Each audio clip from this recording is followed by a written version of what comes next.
Hey, Care Partners, Teresa Youngstrom. Welcome back. Hey, we've got a great podcast planned for you today. When I do family consultations a lot over the past years, there are certain things that folks always seem to want to know. What do we do? What do we start doing? What do we stop doing? And we always come back to this list of, for most people, I know people living with brain failure are all different, and we have to join them on their journey, right? We got that? I think I've said it enough. We have that, but there are some common things that seem to fill a list, and I hand out this list a lot of what do we stop doing? What do we start doing? So the podcast today is a review of that. What do we stop doing? What do we start doing? Because I think once you've met with me, you're going to learn those things. And then wouldn't it be great to have a podcast to share with people who are also caring for a loved one who's dealing with brain failure? Okay. Not all of these suggestions might apply to your person, but I bet a lot of them do. And I hope this is helpful for you. So let's go to that PowerPoint and we'll get started. What are we going to stop doing? Okay, so let's stop doing this. Let's stop startling them. Let's stop startling them because when we come in too fast and we startle someone, their limbic system, there's a part in the brain that screams assault, assault, and their dukes can come up quickly. They might lash out at you with, because language and cognition is damaged, they might lash out at you with some not so pretty words, but their brain is just responding to the stim that came in. And frequently, even though different parts of our brain are dying or you have different types of diagnosis that give you symptoms of dementia, it's amazing how startling someone can really set the tone for a poor interaction.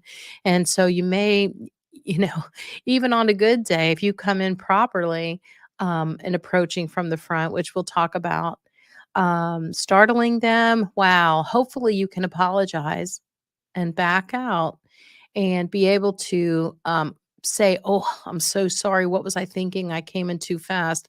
Let me go get you the coffee." You know they like coffee. That'll lead them back to a happy place. And you apologize and you swing back in. Okay? So let's not startle people living with brain failure. I had one person that I was working with who just flipped on the lights in the morning. Would you say that was a good or bad idea? Yeah, can we all say that was a bad idea? Poor way to start the day for that person. Okay, let's also stop doing this. Let's stop correcting them. I met with a group at an organization in the last week, and there was a gentleman there. He really, really, really cared about his mom, and a lot of his techniques were already really, really great. But he was bound, determined to stick to the point that that her husband was dead. He was like, she needs to know that. And I said, why do we need to know that? If in her world she's back in time and she thinks her husband is still alive, can we think about where her husband typically would be if he wasn't home right then? Did he work in the fields? Was he stopping at the pub with the boys for a beer? What did he do? Did he have maybe he had a secondary job? And so he was working late. Do we really need to point out that that person has passed away? Do you think that that might lead someone with brain failure to all of a sudden think this is the first time they've heard this information? I've seen that happen. And I would say it wouldn't be the best choice for your loved one. I would want to, um, validate their position, but not have to go there. Oh, oh, oh, dad. Yeah, you know what? Gosh, he's just a workaholic. And I think I'm becoming one too. And I'm sure he's at that second job. So that might be a better way to do that. I think that start correcting them is not the best idea most of the time. All right, stop doing this. How about arguing about anything? If for some reason you come in and step on their toe figuratively in a conversation and all of a sudden they get upset with you, Do you need to finger wag that down and remind them that you're there to take care of them and they better use proper lane? No. I would say we're talking about someone who has brain failure. I mean, it reminds me of if someone has a new hip fracture and you tell them to take the steps, they did it last week, it would be ridiculous. So, why do we argue with someone who has a broken brain? If they knew the truth, they would use it with you. But in that moment, if they don't believe their spouse is still alive, or they think you lost their purse or stole their purse, I'm going to try and validate and accept and agree and even maybe apologize or just at least get on their team with, "Oh my goodness, your purse is gone again. You know what, mom, we're not putting up with that. We're going to go to the charge nurse right now and see what we can find out." And maybe you have an extra gray purse in your car. You know what? We come up with lots of strategies on how to come alongside, love these people on their journey with brain failure. Remember that they're doing the best they can with what they have left. We don't have a cure for this yet. We're working on a lot of tested treatments, but so far there's not a real cure that is slowing down the rate at which brain cells are passing away. And so we have to figure out how to join them on the journey and love them along. Arguing with them would not be a great way to do it. And I've had family members say, "Well, I'm not going to lie to them." It's your choice. I can just tell you, doing it both ways, going in and, trying to use my logic and trying to explain to them why this or that is true or not true, and having them say, "That is not true. You have stolen my purse." Um, we can either have a 2-minute conversation about the purse where I'm gonna validate your position and get on your team to help find it, or we can go a 4-hour aggravation, and sometimes they even forget what they were arguing with you about. Short-term memory is not that great, but they do remember, guys, how you make them feel, and that can become a trend with them. I have watched people develop in a relationship with someone. They don't remember why they don't get along with you, but you can see them kinda stiffen up and pull back when that individual comes in the room. So it is true that they may not remember all the words that you use, but they do remember how you make them feel. So, how do you want to leave them? How do you want to make them feel? Do you want to be the one who's accepting and agreeing and validating and getting on their team to help figure this out? Or are you the one that's going to have to not lie to them and argue and tell the truth and use logic and keep explaining? Oh, my word. I've watched some of that. Keep explaining and using your logic only to create just a big argument. And you might get thrown out of the blankety blank house like I did. All right. I don't advise it, but I hope you'll learn from some of my mistakes. Okay. Let's stop doing this. Well, I've kind of already gone here, using your logic and lecturing back at them. Um, I've watched people use lecturing. I had a gentleman who used his logic to try and explain to his wife for a couple of years. And he did it because he loved her. He did it because he didn't want her to have this disease. But it didn't change anything. And it only made her more aggravated at him. And she honestly became verbally abusive. The filters fall out for the people closest to these individuals. What does that mean? Well, it just means their ability to discern, um, how to be kind, what words to use or not use. Um, the target seems to be on the people that are closest to them. And I don't want the target to be on your back. I want your relationship with that person to be arm in arm. It's all about the relationship. So we sacrifice them being wrong and letting them think they're right a lot of times in order to keep the relationship. So the sooner we learn not to use logic and not to be lecturing, the better. I think it startles families at first when mom is saying wrong things and they're kind of like, "No, that's not true. That isn't how that happened. No, you've already asked me that." Um, ouch. So the sooner we figure out how to validate, their position, meaning accept and agree and get on their team. Wow, mom, that shouldn't have happened. Gee whiz. And you know in your heart that she's not thinking clearly, and what she's complaining about didn't happen in reality. But you can either come in with a couple of minutes of validating and de-escalating the energy and letting them think they're right, and letting them think you're on their team and you're going to help figure it out, find that purse, or go have a talk with the person that seems to be upsetting her in her world. Take a couple minutes and watch the energy come back down, and watch your relationship grow with them instead of the wedge being put in there. I knew a daughter that the wedge came in finally deep enough that then the mother didn't want to see her anymore. She was frequently correcting and reminding. And why can't you? I already told you that. Come on, mom. Why? And her frustration would continue to grow. I'm not beating her up for that. It's a very difficult position to be in, to be the primary caregiver for someone. And I frequently say, you will have to bring in help, or this person will have to go somewhere else, or you really risk your own life. There are statistics about that the primary caregivers who don't bring in help, some of them die first. What? They do. They get sick and they can die first. So don't be a hero. I mean, it's okay to be just, amazing with this person and care for them. And it's okay to sacrifice some life, during this season of caring for someone whose brain is declining and need more help. I'm all in. I have a servant's heart. I'm a nurse. I love taking care of people sacrificially. I don't really mind that. But at the same time, don't be so don't believe the fact that it's all gonna work out just fine for you too, because frequently you get sick, you get exhausted, and frequently you're caring for the grandkids too. I know about you daughters and you sons that try and do it all. But you can risk your own health, and you can get a cancer or just develop a sickness, to have a heart attack, and I don't want that to happen for you. Okay, remember it's about the relationship.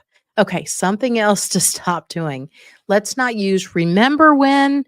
Um, that's again using your logic and you assuming, listen, if they could remember it, they would have. When they're asking you what time you're going to leave for the 14th time, saying, remember when I told you that 15 minutes ago, 5 minutes ago, 2 minutes ago? Okay, that's not helpful with these individuals. It's not helpful. So to say, remember when, that's not going to be a productive thing in the conversation with this person, because if they could remember, guys, they would be remembering. So don't ask them to remember things, okay? All right, moving on. Um, Another thing to stop doing is maybe embarrassing them or asking too many questions. I have family members come in. It's like, oh, mom, hey, how's your day? What did you have for lunch? Where are you going this afternoon? All right, probably too many questions. I really recommend that you come in and, if nothing else, introduce yourself and tell them a little story about something fun or encouraging that happened on the way over. All right. Maybe tell them a story about something wonderful your children did. Maybe you pay mom a compliment. You love that blue top she's wearing, makes her eyes stand out. Okay. I would go that direction. Another time when this might happen is at a doctor's appointment. Maybe you're taking them to a doctor's appointment and they're using their ability to be cordial, which is typically a right side brain ability that stays with most people with brain failures. They have idle chit chat. How are you? Good. Me too. Yeah, you look great. Good. Thanks. Have a great day. Very superficial, idle chit chat. We really didn't go deep. We really don't know what they're thinking or if they can think. But sometimes they come into a doctor's appointment like that, and the doctor says, so, how are you doing? Good. Yeah, fine. Feel great. Yeah, everything's good. Doing well. And then the doctor might look at you and say, oh, she looks pretty good. I mean, you were saying she's has this short term issue, and, she's putting the tennis shoes in the microwave or whatever. Okay. We got to be real careful of that. Those are things that can drive a wedge in the relationship with you and your loved one. So I frequently recommend, and if you've been listening to me for a while, you know that I like to write out the bullet points that you need to explain to the doctor, you want him to know, her to know. And how about we give those to the receptionist for the nurse practitioner or the physician assistant, the doctor to look at prior to coming into the appointment? And on that page, it needs to say what's going on, what the new problems are or the ongoing problems.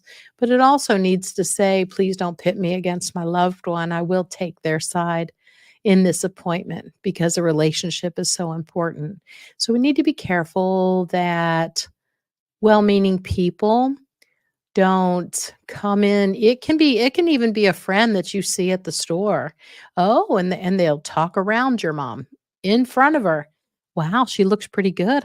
You've been saying she doesn't shower, but she looks pretty good. Oh, that ride home's not going to be great. Okay. And I know some of you are saying, well, my person's too far gone to worry about that. Well, I'm telling you that they can hear a long time and they can process. And so I would just be cautious about embarrassing them. Okay. Saying things like that. All right. Um, so stop saying no, no, no, no, no. I know that I have had caregivers who say they're just like children, treat them like children. And I want to say, no, I can't. I can't do that. These are individuals who have lived an amazing life. They're your mom, they're my mom, my dad, my brother, my husband.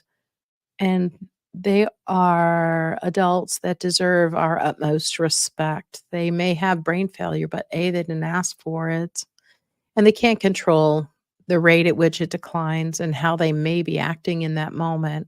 But just no, no, no, no, no, stop, stop, stop. Hey, I told you. Okay, treating people like a child, which is what I've heard caregivers say to me, you just treat them like a child. They all get mean and you treat them, oh gosh, guys, that breaks my heart. That is not the way we care for people. It's not. And we don't treat them like a child. I do tell folks that, in this season, when we raise children, what do? We keep giving them more responsibility and less supervision as they earn that. They prove to us they're ready for that. And our kids, they develop and assume responsibility at different stages. Some have safety awareness earlier than others. Some you could give responsibility to earlier than others. That's all normal aging. Okay.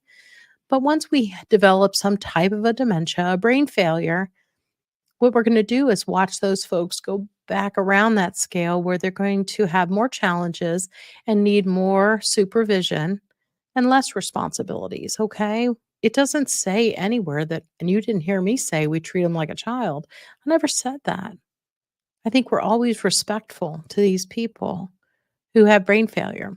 And so the no, no, no, no, no thing, I don't think so. But can we come in with, "Oh, hey," and can you somehow encourage them in a different way? I would stop trying to orient them to your world too. If they're asking for if their parents are here yet and the parents have been dead 25 years, that's not when you shake your head and say, "Good Lord, mom, your parents have been dead about 25 years." Do you know in their world, it may feel like the very first time they're hearing this information? What a heartbreak. You know what? They may be sad the rest of the day. They may have tears right then because in their world, if they knew that, they wouldn't be asking for them. So that's another reason why I don't think we have to always slap them with the truth, but we can go with the flow. Okay. And get in their world, join them on their journey, wherever it is. And I know some doctors will say, oh, she's a level 3, she's a level 4, she's a level 6. You know, when? Today? At 9 a.m.? At 10 p.m.? You and I both know that we're different. We, even with good brains, are different at different times of the day. So will these people be with brain failures. In the morning, they may be tracking with me. and they might be more oriented to what's going on, and they may have an awareness that I'm just not anymore. Gosh, I'm having trouble finding my words. I'm having trouble reading this paper. But then at night, who knows, maybe it's in a different place. And maybe now they want to go home. And home can mean the bathroom, home can mean to my bed, home can mean the kitchen to get a snack. Home can mean a lot of things. It may just be all the words they're able to pull out right now. All right. Be a great detective. See if you can figure out where they are and what they really need in that moment.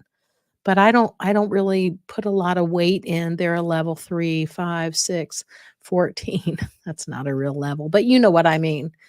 I wanna just join them on the journey wherever they are and love them there where they are. Okay? Alright, let's move on. So instead, I'm going to give you the happy moments now. Here's what we're going to do instead. Here are the start things. Here's what I want you to start doing. And sometimes I'll have families, make copies of these and put them up inside a cabinet so they can remind themselves, they can remind their caregivers, they can remind their sister who came to town, don't use these words, use these words. Join mom on the journey. Okay. Can I have that PowerPoint back, please? Okay, so always approach from the front. Why? Why do we approach from the front? Well, Teepa Snow would tell you it's positive physical approach. If these individuals, most of them lose their peripheral vision and at least are looking through a scuba mask, you come in from behind and throw your arms around. We talked about that startle. Yeah, that could get you popped. And who caused that? Yeah, you did. I don't know, but who gets medicated? They will. I know, so it's kinda not fair. So I just wanna prep you in that we always approach from the front. Their vision can be very much challenged. Who knows, is their hearing challenged, and where are their glasses, you know? Maybe they've got their neighbor's glasses, in their drawer, and they're using those. Stuff happens, okay? So let's always approach from the front. Let's smile and introduce yourself. I started introducing myself to my mom early on because she had better days and not so good days. But, I didn't want her on her heel thinking, oh crap, I don't remember her name. I wanted just to give that to her so she didn't have to be worrying about the name or finding names. My goodness, finding names is hard for everyone as we age, right? I have family members all the time say, I think I've got what you do because they couldn't remember someone's name. And I said, well, did you remember the context of how you knew them? Were you able to have a conversation about whatever it was they wanted to talk about? Well, yeah, yeah, yeah. I mean, we're planning this event, and I know exactly what she was talking about. I said, I think you're okay. You can mark it down. You can journal that worried you that you didn't have that name. But I think everyone struggles with someone's name. So how about we smile and introduce yourself? How about wait until they acknowledge you to touch to touch them? Coming in too fast and touching them before you get permission is another thing that goes right along with startling them, and you might get kicked out of the room over that if you startle them. I told you in their brain, limbic system, you fire up their amygdala and boom, there goes the cortisol, and your visit's not going to be like you hoped it would be. So why don't we stop 6 feet out, their arm length, our arm's length, and give them a moment? Introduce yourself. Teepa says, put your hand out. We'll show them an empty hand, no syringes or, hammers or anything, and then give them that hand. Muscle memory in the back of the brain typically knows what you do when someone puts their hand out like that. And so typically they'll respond with their hand. And what a cool way to get permission to touch someone without forcing it on them. I was a director of a memory care, and frequently the caregivers had too much to do. We were short staffed. I'm not blaming them, but they come in too quick on, oh my gosh, Mrs. Jones, don't you know? Oh, you're wet to your knees. My goodness, I have too many patients today. Come on, come on, come on. And if they came in too fast, Mrs. Jones might take a swing at them, and I would hear them come to me saying, "Mrs. Jones needs to be medicated. She's aggressive." Who's aggressive? Why is she aggressive? Whose fault was that? You know? So I just want you to hit the pause button and think about that. Let's wait until they acknowledge you and give you permission to touch. Don't just run in there and start doing things to individuals. How about you pause? Let's start doing this. You've heard me say it, and I'm going to keep saying it until you get it. Validate, de escalate, and then we redirect. So if they're looking for their parents who have been gone a long time, do you just say, they've been dead a long time? Here, look at these pictures you like to look at. It's not gonna work, okay? It's not gonna work. They're still dealing with, looking for their parents, and the fact that you brushed over that or told them they were dead, that's not gonna go well. Validation means you join them on their journey and you accept and agree. Validation, it means you respond with the same tone and body language that they're giving you. If they're ticked off about something, then you need your tone and body language needs to say, you get it, and you're agreeing with them, and you're ticked off too. I remember my mom being all ticked off because she said she had to clean the house. She said she had to clean, let's see, wash the windows and clean the closets. Nobody did a blankety blank thing around that house. Now, she'd been in a wheelchair for years, and so she hadn't done any of that. And so my logic wanted to correct her. But what I learned from Teepa Snow at Positive Approach to Care was I needed to validate it, get on her team, and we could put that issue away quicker than if I wanted to go to battle with her. So I just said, "Are you kidding me? You shouldn't have to work like that. That you must be exhausted." With the right tone and the right body language. Mayo Clinic is big on that. It's not so much the words that they hear, guys. It's the tone and body language that they're looking at. So that's how I validated that, and I watched her put her fist down and exhale. So validate. De-escalate means the energy that they're putting forth. So the energy definitely declined after I validated. Okay, so then I redirected her, suggested I take her in the kitchen for iced tea, and then we went to the puppy pictures that she so adored. Are you getting it? Good, good, good, good, good. Okay, start doing this. We're gonna speak slowly and in a low tone and with a relaxed body. Um, Tone and body language, okay? The other thing is I am a talker. Did you figure that out? I'm a talker and I can talk too much. I can talk them into a little frenzy. And I want you to consider how many words are they using and see if you can match that. So if you come in with, "Oh my gosh, gonna be a great day. You know what? See the sun shining out there? Wow, we're gonna have to do some great things. I got flowers to plant, we got blah blah blah blah blah blah blah blah." They may want you to leave right now. And I would too if I was tired. Okay. And if my brain couldn't process everything you were throwing at me, who knows? Maybe right then my stomach's upset and I'm thinking, I got to go to the bathroom. And I'm not even tracking with you. Okay. So if I'm giving you a couple of words back, 3 or 4 words back, um, that's how many words that I need to slow down and use with them. They say that people with dementia typically are catching, you know, 3 out of the 4 words you're using. So they're dropping a word, and eventually it'll be every other word that they're catching. So what you're saying may or may not make any sense in the world. And so that's why we're like, "Come with me." Good. Are we good? Not good? Good? Okay. And we even break it down and start using hand signals to try and get our points across. But remember to speak slowly, low tone, relaxed body. All right. Get your point across better. Start using this. Let's do either or. Don't ask yes, no questions, guys, because if you say, "Are you going to eat lunch today?" I told you they're not catching all the words. So they may just say no. They've learned that yes means you do stuff to them. They remember how you make them feel, and no means you might leave them the heck alone. So we see a lot of individuals just start saying no. They hear it's a question, the tone went up at the end, and so they're going to say no, no. So maybe if we early in the disease start giving them an either or, do you want to wear the red shirt or the blue shirt? Red shirt, blue shirt. If you give them an either or, they may pick red shirt and they're able to feel in control. We can do that with the food you eat, ham sandwich or turkey on rye. Are we going to are we going to wash up or take a shower? Give them an either or. Give them two good answers. Let them pick a good answer and let them feel like they're still in control. This worked like it was a miracle with my mom. Okay. Late in the disease, like late, she wasn't going to make a decision anyway. And I'd say, "Oh, I got the blue dress out for you today. I love this blue dress. I think I bought it for you."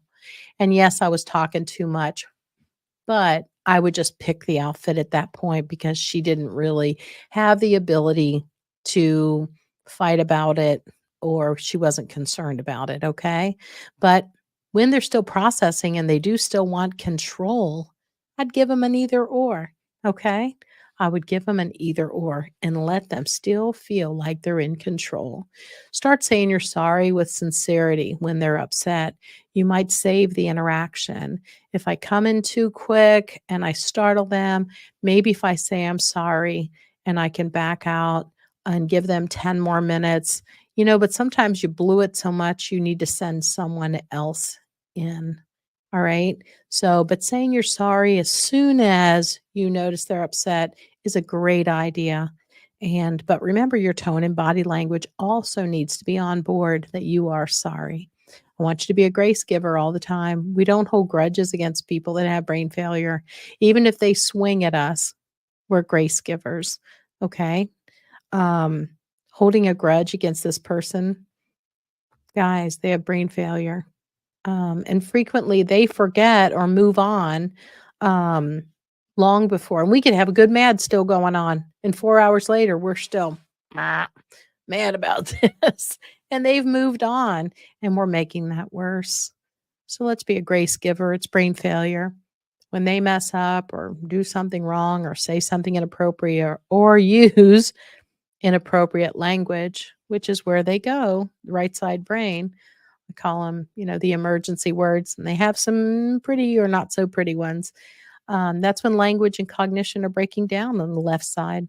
They're going to go to the emergency words, and I want you to be a really good detective then because they're trying to tell you something. When they're using those ugly words, especially with emphasis, my goodness, they're trying to tell you something. There's pain, fear, anxiety going on.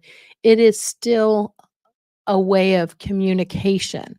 All right. They're not just being mean, which I've heard folks say, no, no, no, no, no. When you hear those words, and my mom she had her choice few. Oh my goodness. But I want you to know there's a reason why, and they're trying to communicate. This isn't just them being inappropriate that we need to medicate down. All right. I hope you're hearing that and hearing it well. All right. Start doing this. We're about done. Trade me. Say they pick up a knife or a pair of scissors so they could hurt themselves.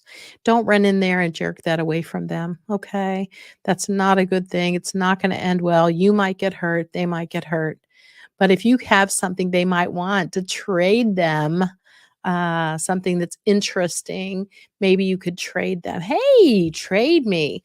And that seemed to work so much better. It did with my mom. So see what you can do. But instead of just jerking I've watched some caregivers just jerk things out of their hand. Doesn't end well, makes them mad. They use choice words, the emergency words. It doesn't help your relationship with them at all. Okay. So let's try trade me. Let's give constant reassurance and encouragement to these individuals. We're going to love them through this. We're going to love them through this. That's what we're going to do. So I want you to be able to join them on the journey, guys. I'm Teresa Youngstrom. My company's A Better Approach to Memory Care.